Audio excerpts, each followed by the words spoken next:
ఈ 25 నామాలు ఎక్కడ చెప్తున్నాడో అక్కడ సహస్రం చెప్పినంత శక్తి మీకు కలుగుతుంది.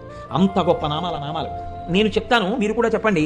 సింహాసనేషి, లలిత, మహారాజ్ఞి, వరాంకుశ, చాపిని, త్రిపురా చైవ, మహాత్రిపుర సుందరి, సుందరీ చక్రనాథ చ, సామ్రాజ్ఞి, చక్రిణీ తథా చక్రేశ్వరి, మహాదేవి, కామేశి, పరమేశ్వరి, కామరాజప్రియ, కామకోటిక, చక్రవర్తిని, మహావిద్య, శివానంగవల్లభ, సర్వపాటల, కుళనాథ, ఆమ్నాయనాథ, సర్వాంనాయ నివాసిని, శృంగారనాయికా చేతి,